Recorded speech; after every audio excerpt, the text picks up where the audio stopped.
Assalamualaikum warahmatullahi wabarakatuh. Saya Eno Mardiah dengan NIM 21129159 sesi 0650 dari Departemen Pendidikan Guru Sekolah Dasar. Saya di sini akan menjelaskan materi yang ada di RPS mata kuliah Pendidikan Kewarganegaraan untuk memenuhi syarat mendapatkan nilai ujian akhir semester genap. Baiklah, materi yang akan saya jelaskan mengenai yang pertama, konsep dasar ilmu politik dari makna, hakikat, perkembangan, pendekatan ilmu politik, serta kedudukan atau posisi ilmu politik. Yang kedua, makna, bentuk, negara sebagai objek formal dari disiplin ilmu politik. Yang ketiga, sumber dan penggunaan dari kekuasaan, kewenangan, dan legitimasi yang akan menjadi instrumen bagi kelompok-kelompok dalam politik atau negara. Yang keempat, aspek-aspek politik yang diperankan oleh kelompok kepentingan, partai politik, serta mekanisme pemilihan umum yang menentukan perilaku politik masyarakat. Untuk materi yang pertama, mendiskusikan konsep dasar ilmu politik dari makna, hakikat, perkembangan, pendekatan ilmu politik, serta mendiskusikan kedudukan atau posisi ilmu politik. Yang pertama, menurut Miriam Budiarjo 1988, dasar-dasar ilmu politik. Ilmu politik adalah disiplin ilmu yang mempelajari fenomena politik. Konsep dasar ilmu politik mencakup makna, hakikat, perkembangan, dan pendekatan dalam memahami politik. Yang pertama, makna ilmu politik. Makna ilmu politik dapat dijelaskan sebagai studi tentang kekuasaan, kebijakan, dan interaksi antara individu dan kelompok dalam konteks politik. Ilmu politik juga mempelajari bagaimana keputusan dibuat, kekuasaan didistribusikan, dan institusi politik beroperasi. Makna ilmu politik mengacu pada pemahaman tentang bidang studi yang mempelajari fenomena politik. Pada dasarnya, ilmu politik memperhatikan aspek-aspek kekuasaan, kebijakan, dan interaksi antara individu dan kelompok dalam konteks politik. Makna ilmu politik mencakup beberapa elemen penting seperti kekuasaan. Ilmu politik mempelajari distribusi kekuasaan dalam masyarakat dan cara kekuasaan digunakan untuk mempengaruhi dan mengendalikan individu atau kelompok. Hal ini melibatkan analisis tentang institusi politik, partisipasi politik, dan dinamika kekuasaan dalam pembuatan keputusan politik. Yang kedua, kebijakan. Ilmu politik berfokus pada proses pembuatan kebijakan di tingkat pemerintah, baik di tingkat nasional, regional, maupun internasional. Ini melibatkan studi tentang perumusan kebijakan, implementasi, dan evaluasi kebijakan publik. Kemudian yang ketiga, interaksi dan hubungan sosial. Ilmu politik menganalisis interaksi sosial dan hubungan antara individu, kelompok, dan institusi politik. Hal ini mencakup studi tentang partai politik, kelompok kepentingan, gerakan sosial, dan dinamika hubungan politik di antara mereka. Kemudian proses dan struktur politik. Ilmu politik memeriksa struktur politik dan proses politik yang mempengaruhi pembentukan kebijakan dan pengambilan keputusan politik. Ini melibatkan studi tentang konstitusi, sistem pemerintahan, pemilihan umum, dan mekanisme politik lainnya. Perubahan dan konflik politik. Ilmu politik juga memperhatikan perubahan politik dan konflik dalam masyarakat. Ini melibatkan analisis tentang revolusi, konflik sosial, transisi politik, dan transformasi politik lainnya. Tujuan dan nilai politik. Ilmu politik juga mempertimbangkan tujuan dan nilai-nilai yang mendasari aktivitas politik. Hal ini melibatkan pertimbangan etika politik, teori keadilan, dan pertanyaan tentang bagaimana politik seharusnya berfungsi untuk mencapai kesejahteraan masyarakat. Makna ilmu politik ini memberikan landasan bagi para ilmuwan politik untuk mempelajari, menganalisis, dan memahami fenomena politik dengan menggunakan pendekatan ilmiah dan metodologi yang relevan. Hakikat ilmu politik. Hakikat ilmu politik melibatkan analisis, penelitian, dan pemahaman terhadap fenomena politik. Ilmu politik berusaha untuk memberikan penjelasan, prediksi, dan pemahaman yang objektif terhadap peristiwa politik. Hakikat ilmu politik juga melibatkan studi tentang struktur, proses, dan dinamika politik. Perkembangan ilmu politik. Perkembangan ilmu politik dimulai dari filsafat politik klasik seperti Plato dan Aristoteles pada abad ke-19. Ilmu politik mulai mengembangkan metode ilmiah yang lebih sistematis. Selanjutnya, ilmu politik berkembang menjadi cabang ilmu sosial yang mandiri dengan pendekatan empiris dan analitis. Perkembangan ilmu politik juga terkait dengan perkembangan teori politik dan metode penelitian. Perkembangan ilmu politik melibatkan evolusi dan transformasi disiplin ilmu ini seiring waktu. Tahapan-tahapan perkembangan tersebut dapat dijelaskan sebagai berikut. Untuk tahap yang pertama, filsafat politik klasik. Perkembangan ilmu politik dimulai dari filsafat politik klasik yang melibatkan pemikiran para pemikir seperti Plato, Aristoteles, dan Machiavelli. Mereka membahas tentang keadilan, kebijaksanaan, struktur negara, dan hubungan antara individu dan negara. Kemudian era modern awal. Pada abad ke-17 dan ke-18, pemikir seperti Thomas Hobbes, John Locke, dan Jean-Jacques Rousseau memberikan kontribusi penting dalam memahami dasar-dasar politik modern. Mereka mempertimbangkan konsep kontrak sosial, hak asasi manusia, dan teori negara. Kemudian perkembangan metode ilmiah. Pada abad ke-19, ilmu politik mulai mengembangkan metode ilmiah yang lebih sistematis. Pemikir seperti Max Weber dan Emil Durkheim menerapkan pendekatan positivistik dan menggabungkan metode ilmiah dalam mempelajari politik. Munculnya pendekatan empiris memungkinkan studi yang lebih objektif dan terukur dalam ilmu politik. Kemudian tahap pemikiran politik modern. Pada awal abad ke-20, pemikiran politik modern mulai berkembang. Pemikiran seperti Karl Marx, Friedrich Engels, dan Antonio Gramsci membahas tentang teori kelas, kapitalisme, dan konflik sosial. Pemikir seperti Hannah Arendt dan Michel Foucault juga memberikan kontribusi dalam memahami hubungan kekuasaan dan politik. Kemudian konsolidasi sebagai disiplin ilmu. Pada pertengahan abad ke-20, ilmu politik mulai berkembang menjadi disiplin ilmu mandiri. Pemikir seperti David Easton dan Harold Laswell mengembangkan pendekatan sistem dalam memahami politik. Ilmu politik semakin melibatkan analisis empiris, pemodelan matematis, dan metode penelitian kuantitatif. Kemudian perkembangan teori politik. Pada akhir abad ke-20 dan awal abad ke-21, perkembangan teori politik menjadi signifikan.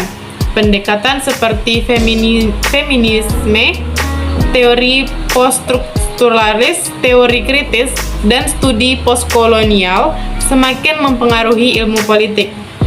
Pemikir seperti Judith Butler, Michel Foucault, dan Edward Said memberikan perspektif baru dalam memahami politik. Kemudian tahap globalisasi dan hubungan internasional. Perkembangan ilmu politik juga melibatkan pengkajian tentang hubungan internasional dan globalisasi, studi tentang diplomasi, keamanan internasional, ekonomi global, dan organisasi internasional menjadi bidang penting dalam ilmu politik modern.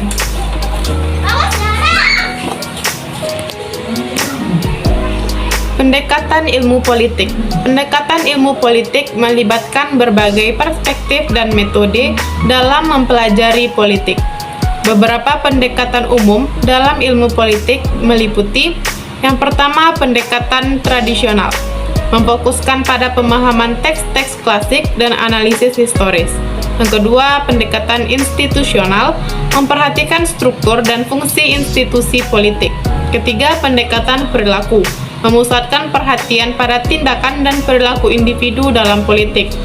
Yang keempat, pendekatan sistem, mempelajari interaksi antara negara, aktor politik, dan organisasi internasional.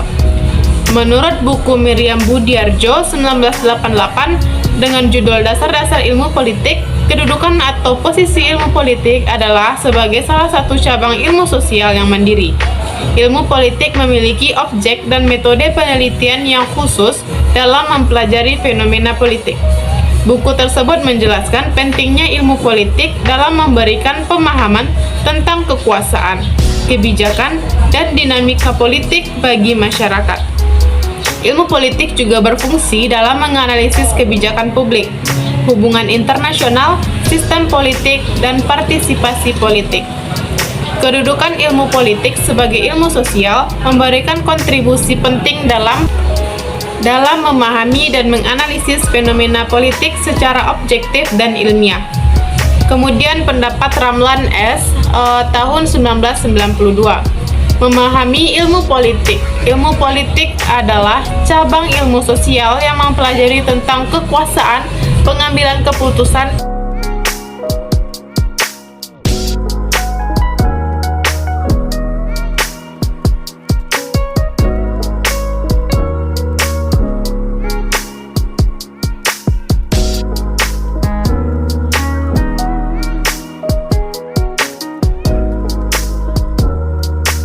distribusi sumber daya, dan perilaku politik individu dan kelompok dalam konteks pemerintahan, negara, dan masyarakat.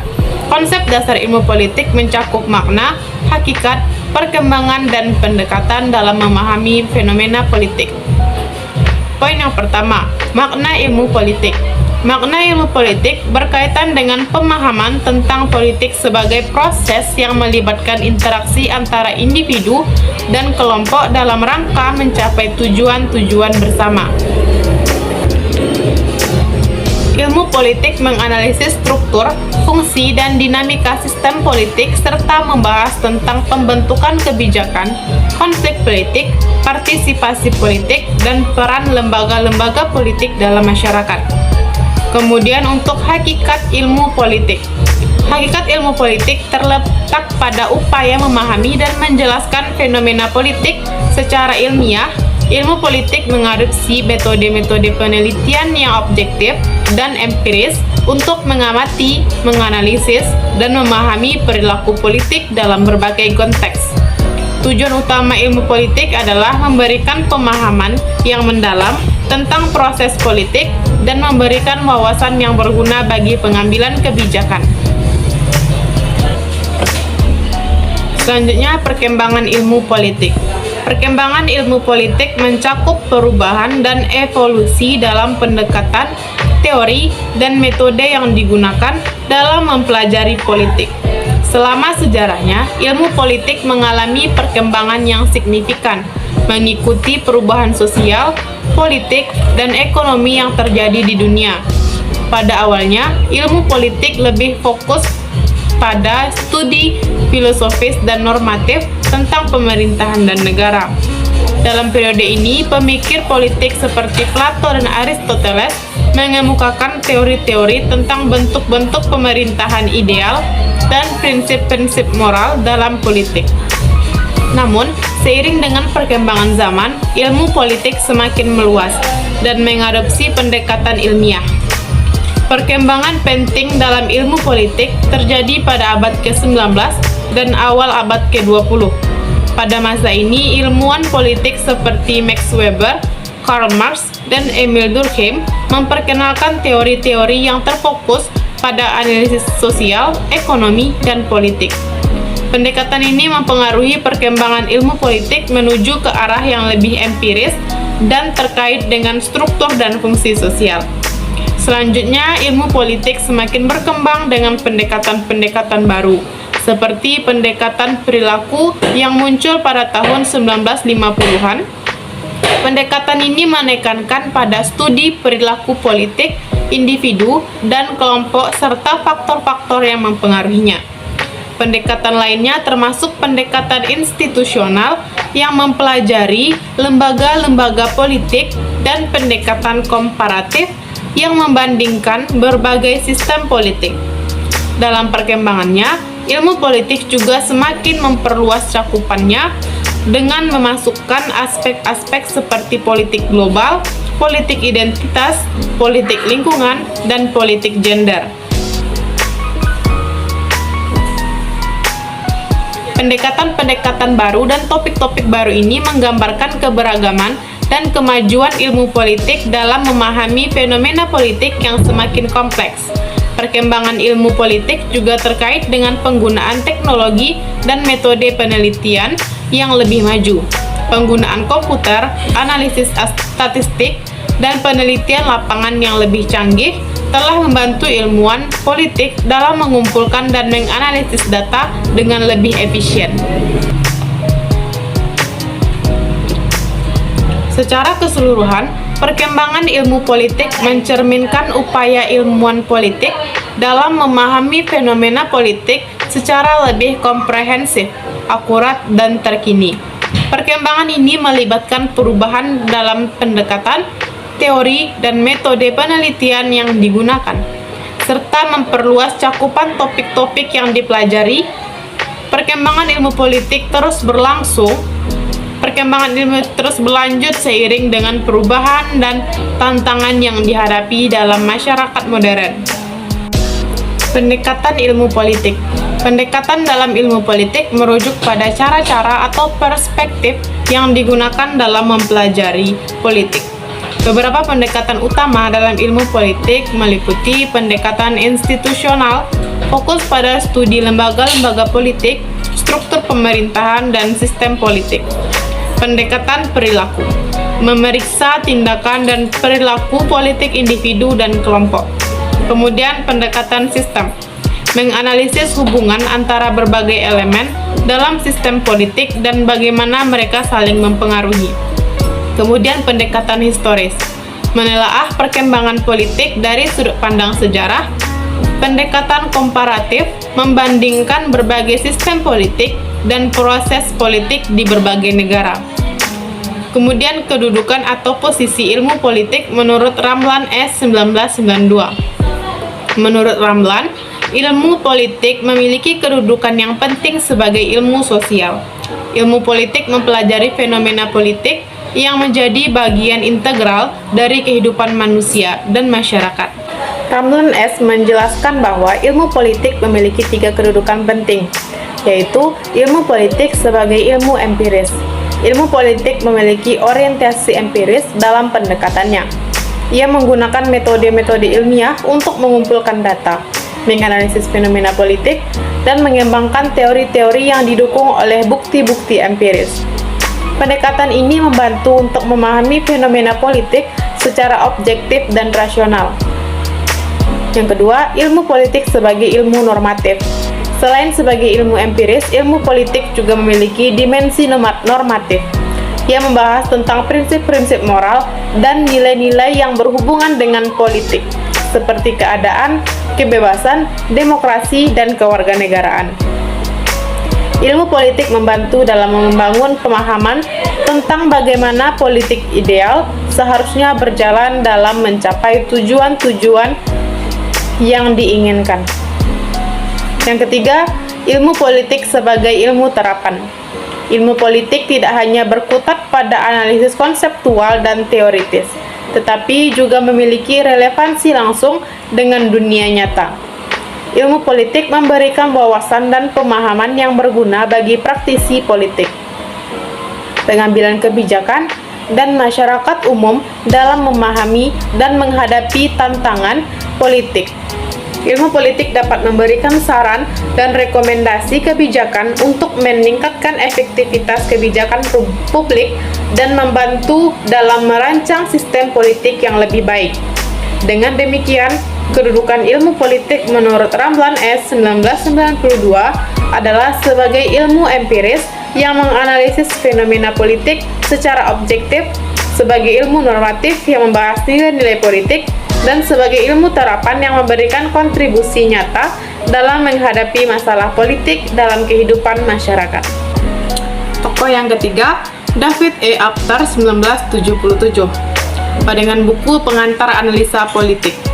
Ilmu politik adalah disiplin ilmu yang mempelajari sistematis tentang politik, termasuk struktur politik, proses politik, kebijakan publik, dan perilaku politik manusia.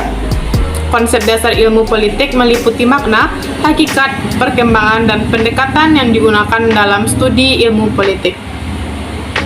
Makna ilmu politik. Makna ilmu politik merujuk pada pemahaman tentang politik sebagai fenomena sosial. Politik melibatkan interaksi dan pengambilan keputusan di antara individu, kelompok, dan institusi yang berusaha memperoleh dan mempertahankan kekuasaan serta mempengaruhi kebijakan publik. Dalam mempelajari ilmu politik tidak hanya berfokus pada analisis empiris dan kausalitas seperti dalam ilmu sosial, tetapi juga memperhatikan aspek-aspek normatif dan interpretatif yang lebih terkait dalam ilmu humaniora. Dengan demikian, ilmu politik mencakup pemahaman tentang tindakan politik dan nilai-nilai yang mendasarinya. Kedudukan ilmu politik menurut Apter menunjukkan kompleksitas dan keunikan disiplin. Ilmu politik bukan hanya tentang deskripsi dan analisis fenomena politik, tapi juga berupaya untuk memahami makna, nilai, dan tujuan yang melingkupinya. Melalui pendekatannya yang interdisipliner dan posisinya di tengah-tengah ilmu sosial dan ilmu humaniora, ilmu politik berperan dalam memberikan wawasan yang komprehensif tentang politik, serta menginformasikan pembuatan kebijakan dan tindakan politik yang lebih baik. Materi yang kedua merumuskan makna, bentuk, negara sebagai objek formal dari disiplin ilmu politik dalam ilmu politik. Objek formal merupakan pokok bahasan atau fokus utama yang menjadi perhatian dalam penelitian dan analisis. Objek formal ilmu politik yang umum meliputi makna, bentuk, dan negara. Berikut adalah penjelasan jelas dan lengkap tentang ketiga objek formal tersebut. Yang pertama, makna. Makna merupakan salah satu objek formal dalam ilmu politik yang menyoroti aspek pemahaman, interpretasi, dan signifikan dari konsep-konsep politik. Makna politik dapat berkaitan dengan pengertian tentang kekuasaan, legitimasi, otoritas, demokrasi, keadilan, dan sebagainya. Objek formal ini mempelajari cara-cara di mana makna politik dibentuk, diterima, dan diperdebatkan dalam masyarakat. Dalam penelitian, ilmu politik menganalisis bagaimana makna-makna politik dipengaruhi oleh faktor historis, budaya, ideologi, dan konteks sosial yang berbeda. Kedua, bentuk. Bentuk merupakan objek formal lainnya dalam ilmu politik yang menekankan pada struktur, organisasi, dan tata cara kelembagaan dalam politik. Objek formal ini mempelajari berbagai bentuk institusi politik seperti parlemen, pemerintahan, partai politik, sistem pemilihan, dan organisasi politik lainnya. Analisis terkait bentuk politik berfokus pada bagaimana lembaga-lembaga politik dibentuk, beroperasi, dan berinteraksi satu sama lain. Dalam kajian ini, ilmuwan politik memperhatikan proses-proses formal dan informal yang membentuk kelembagaan politik, serta dampaknya terhadap tata kelola politik dan distribusi kekuasaan. Yang ketiga, negara. Negara adalah salah satu objek formal yang paling sentral dalam ilmu politik. Negara meliputi entitas politik yang memiliki kedaulatan dan mengendalikan wilayah serta masyarakat di dalamnya. Ilmu politik mempelajari aspek-aspek yang terkait dengan negara seperti struktur, pemerintahan, sistem hukum, kebijakan publik, keamanan nasional, diplomasi, dan hubungan antar negara. Analisis mengenai negara mencakup pembahasan tentang berbagai jenis negara, seperti negara demokratis, otoriter, federal, unitaris, dan sebagainya. Objek formal ini juga melibatkan pemahaman tentang peran negara dalam pembangunan, pemerataan, kekayaan, perlindungan hak asasi manusia, dan perlindungan ketertiban sosial. Dalam keseluruhan, objek formal dalam ilmu politik yaitu makna, bentuk, dan negara saling berkaitan dan saling mempengaruhi. Analisis mengenai makna politik membantu memahami bagaimana bentuk politik dan negara terbentuk. Sementara pemahaman tentang bentuk politik dan negara berkontribusi pada penafsiran dan penerapan makna politik dalam konteks nyata.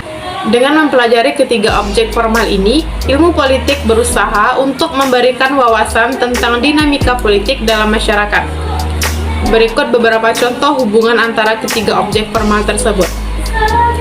Hubungan antara makna dan bentuk. Makna politik dapat mempengaruhi bentuk-bentuk politik yang ada di dalam satu negara atau masyarakat.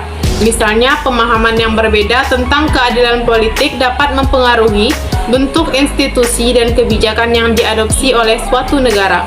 Selain itu, makna politik juga dapat mempengaruhi cara-cara partisipasi politik yang dijalankan oleh individu atau kelompok.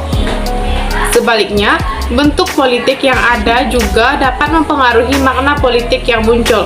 Contohnya, sistem politik otoriter cenderung membatasi kebebasan berpendapat dan menyebabkan makna politik yang terbatas. Kemudian, hubungan makna dan negara. Negara sebagai entitas politik memiliki makna yang bervariasi dalam berbagai konteks. Pengertian tentang peran dan tanggung jawab negara dalam memenuhi kebutuhan masyarakat dapat berbeda-beda. Makna negara juga terkait dengan prinsip-prinsip seperti kedaulatan, kewarganegaraan, dan keadilan sosial.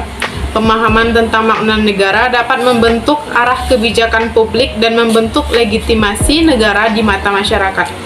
Kemudian hubungan bentuk dan negara. Bentuk politik suatu negara mencerminkan struktur dan organisasi kelembagaan yang mengatur tata kelola negara. Sistem pemerintahan, sistem hukum, dan proses pengambilan keputusan politik adalah beberapa contoh bentuk politik yang dapat mempengaruhi negara. Misalnya, dalam sistem pemerintahan presidensial, kekuasaan eksekutif dan legislatif dipisahkan secara tegas. Sementara dalam sistem pemerintahan parlementer, kekuasaan eksekutif bergantung pada dukungan mayoritas parlemen. Bentuk politik ini dapat mempengaruhi cara negara beroperasi, membuat keputusan, dan berinteraksi dengan masyarakat. Dalam praktiknya, analisis dan penelitian ilmu politik sering dilibatkan menjadi pengkajian yang komprehensif terhadap ketiga objek formal ini secara bersamaan. Pendekatan multidisiplin juga digunakan untuk memahami hubungan yang kompleks antara politik, ekonomi, budaya, dan faktor-faktor sosial lainnya. Dengan memahami makna, bentuk, dan negara sebagai objek formal, ilmu politik berupaya mengembangkan pemahaman tentang proses politik dan dampaknya dalam konteks yang berbeda. Materi yang ketiga, merumuskan bentuk, sumber, dan penggunaan dari kekuasaan, kewenangan, dan legitimasi yang akan menjadi instrumen bagi kelompok-kelompok dalam politik atau negara. Kekuasaan, kewenangan, dan legitimasi adalah konsep yang penting dalam politik dan negara. Masing-masing memiliki bentuk, sumber, dan penggunaan yang berbeda. Berikut adalah penjelasan lebih lanjut beserta contohnya. Yang pertama, kekuasaan. Bentuk dari kekuasaan adalah kemampuan seseorang atau kelompok untuk mempengaruhi perilaku orang lain atau kelompok tersebut. Bentuk kekuasaan ini dapat bersifat otoriter atau pemaksaan kehendak tanpa persetujuan, atau persuasif, pengaruh melalui argumen dan pemahaman. Sumber kekuasaan dapat berasal dari berbagai faktor seperti posisi jabatan, kekayaan, kekuatan fisik, pengetahuan, dukungan politik, dan lain-lain. Penggunaannya, kekuasaan digunakan untuk mencapai tujuan dan mempengaruhi orang lain.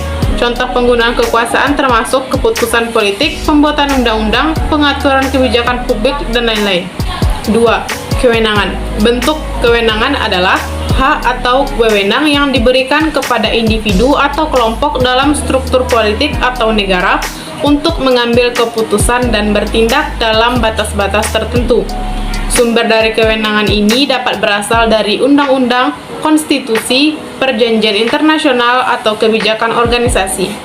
Kewenangan juga dapat diberikan oleh suara mayoritas atau melalui delegasi oleh pihak yang memiliki kekuasaan. Penggunaan kewenangan digunakan untuk mengatur dan mengelola kehidupan sosial, ekonomi, dan politik masyarakat. Ketiga, legitimasi. Bentuk legitimasi adalah dasar atau hak yang meyakinkan orang bahwa suatu pemerintahan atau otoritas memiliki kekuasaan dan kewenangan yang sah dan pantas diakui oleh masyarakat. Legitimasi dapat bersumber dari tradisi, konstitusi, pemilihan, keberhasilan dalam memenuhi harapan masyarakat, dan lain-lain. Sumber legitimasi dapat bervariasi tergantung pada konteks dan budaya. Misalnya, legitimasi dapat diberikan oleh konstitusi atau lembaga formal seperti pemilu, atau dapat didasarkan pada pengakuan internasional oleh negara lain. Penggunaan legitimasi untuk meyakinkan masyarakat bahwa pemerintah atau otoritas yang berkuasa memiliki hak dan kewenangan untuk memerintah.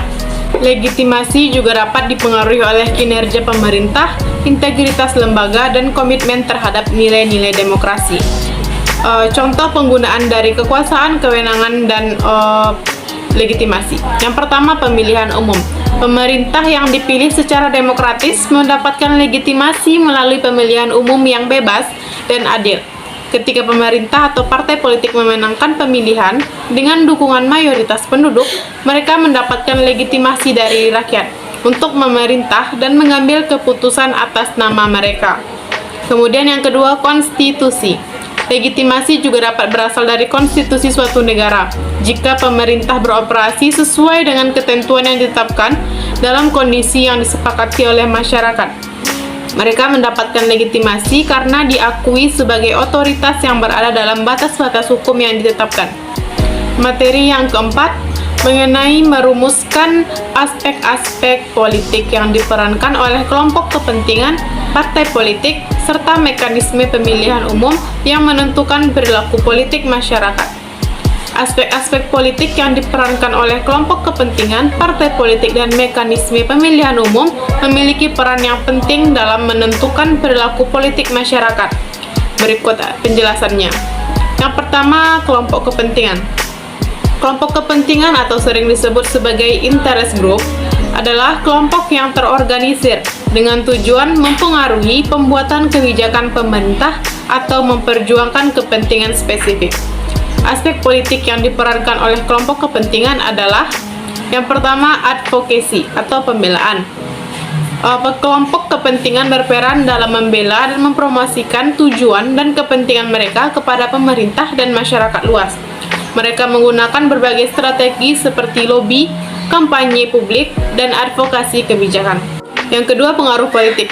Kelompok kepentingan memiliki potensi besar dalam mempengaruhi pembuatan kebijakan politik dengan memobilisasi suara dan sumber daya mereka. Mereka dapat memberikan sumbangan keuangan kepada calon atau partai politik tertentu yang sejalan dengan kepentingan mereka. Yang ketiga, representasi. Kelompok kepentingan dapat menjadi wakil atau juru bicara bagi kelompok atau individu yang memiliki kepentingan serupa. Dalam hal ini, mereka berperan dalam menyuarakan aspirasi dan keinginan anggota kelompok mereka kepada para pemimpin politik. Yang kedua, partai politik. Partai politik adalah organisasi yang dibentuk untuk mencapai tujuan politik tertentu dan berpartisipasi dalam proses pemilihan umum. Aspek politik yang diperankan oleh partai politik meliputi penyedia alternatif kepemimpinan. Partai politik menyediakan alternatif kepemimpinan politik bagi masyarakat. Mereka mencalonkan kandidat mereka untuk memperebutkan posisi politik dalam pemilihan umum. Kemudian pembentukan kebijakan. Partai politik berperan dalam merumuskan dan memperjuangkan program dan kebijakan politik yang akan mereka terapkan jika berhasil memenangkan pemilihan.